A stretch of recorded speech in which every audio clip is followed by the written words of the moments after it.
यानी कॉन्ट्रैक्ट करने के लिए जो पार्टियां शामिल होती हैं उनकी सलाहियत कैसी होनी चाहिए। तो ये कैपेसिटी ऑफ पार्टीज में competent to contract, parties must be competent to contract. यानी section 10 required that all the parties to the contract must be competent to contract.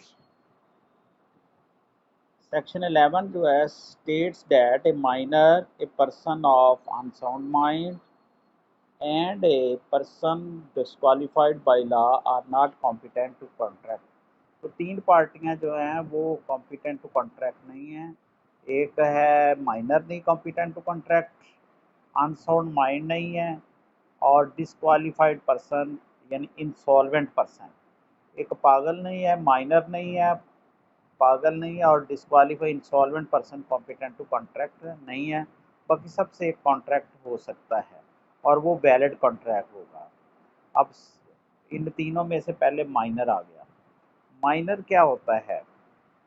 Minor वो शख्स होता है जिसकी उम्र 18 साल से कम हो। एज ऑफ मेजॉरिटी क्या है?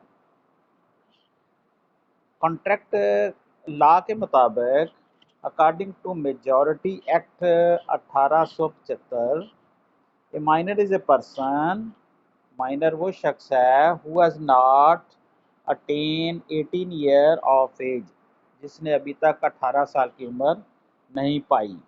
It mean a person is competent to contract after attaining 18 year of as.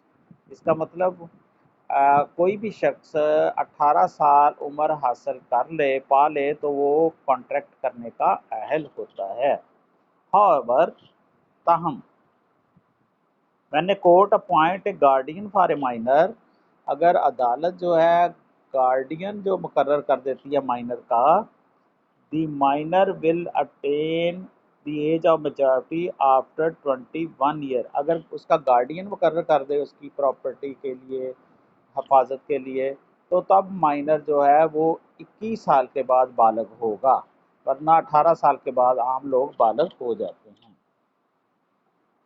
Miners agreement, miners agreement की क्या हसीयत है? पहला है माइनर्स अगर एग्रीमेंट कर ले तो उसकी क्या हसीयत है? पहले तो है जी वाइड एग्रीमेंट। माइनर जो भी एग्रीमेंट करेगा वो वाइड होगा, नाजायज़ होगा, कानून के मुताबिक होता। वाइड होता है जो कानून के मुताबिक नहीं है, नाजायज़ है। तो माइनर एग्रीमेंट के तहत ये रूल्स हैं। वाइड एग्रीमेंट, वाइड एग्रीमेंट क्या होता है?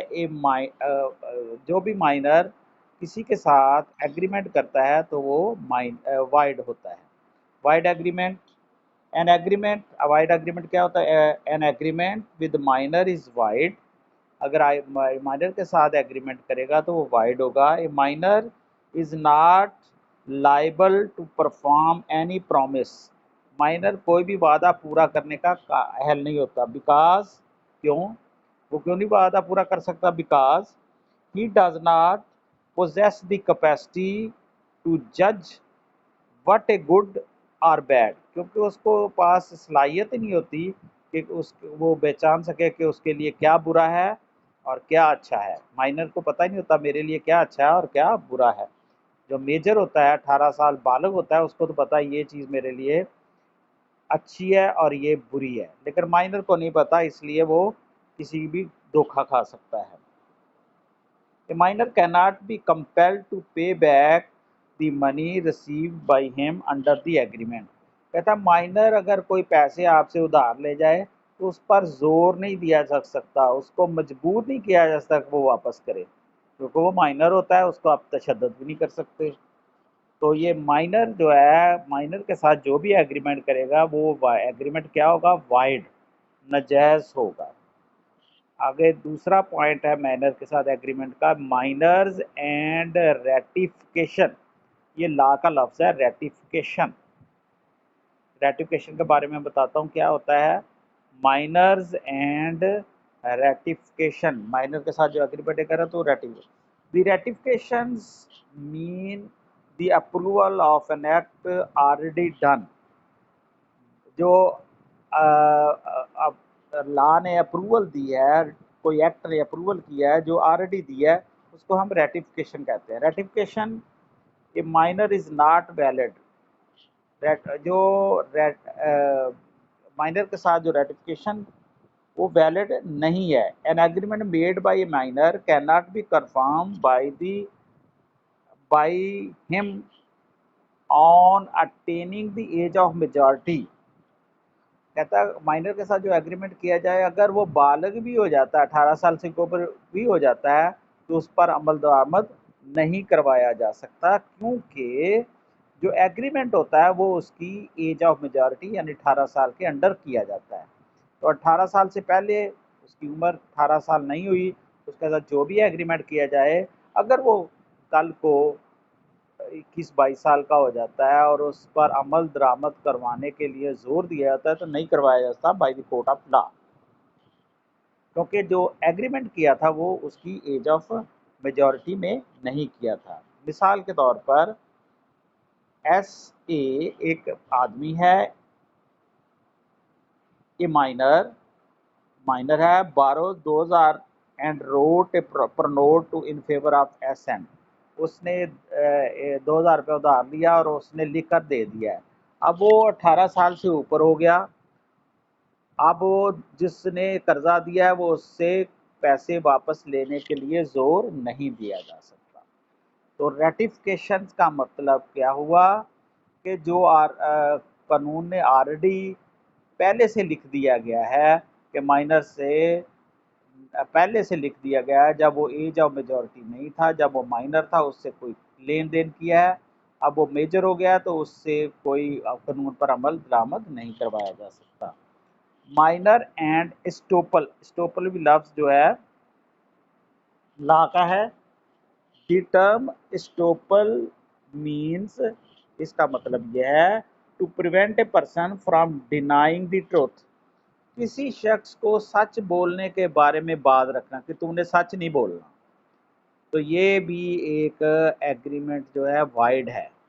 ये अच्छी बात तो नहीं ना, किसी को बात रखना, किसी को मजबूर करना कि तुमने सच नहीं बोलना, कोई भी काम, कोई सच्चा बयान नहीं देना, कोई फैक्ट छुपाना है, तो इस तरह के काम जो है वो भी गैर कानूनी होते हैं, वाइड होते हैं, वो भी void. Estoppel mean denying the truth.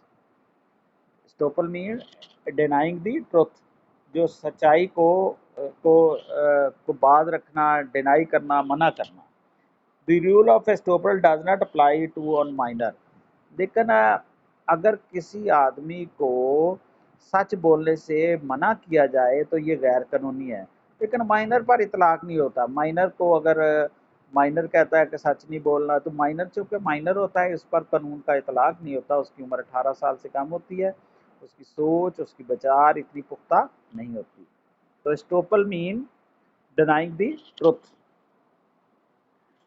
आगे है माइनर एंड रीइंबर्समेंट का मतलब बताया, अगर आप कोई पैसा खर्च करते हैं तो वो वापस मिल जाता है। मैंने वापस मिल जाता है।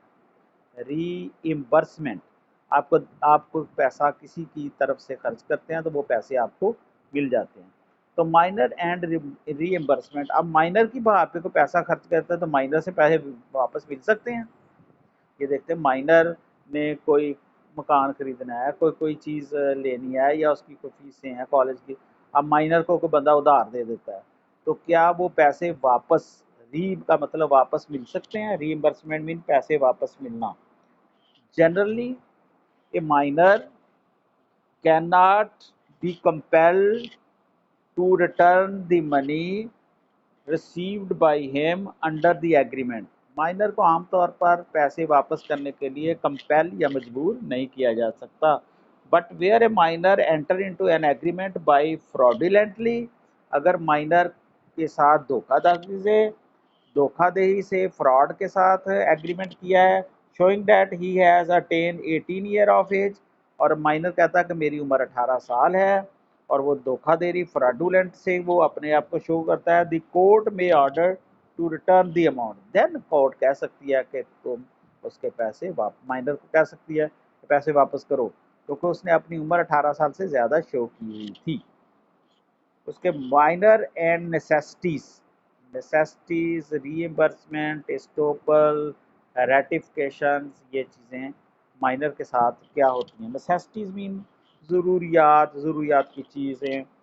ए person who supply necessity to a minor, अगर किसी शख्स ने माइनर को चीज़ें फराहम की हैं, आर हिज डिपेंडेंट या उसके घर वालों को दी हैं, can recover reasonable value of such goods from the property of minor, और वो पैसे जो नेसेसिटीज़ के चीज़ों के जो पैसे बनते हैं वो माइनर से ले सकता है, रीज़नेबल मुनासब, या माइनर की प्रॉपर्टी से ले सकता है।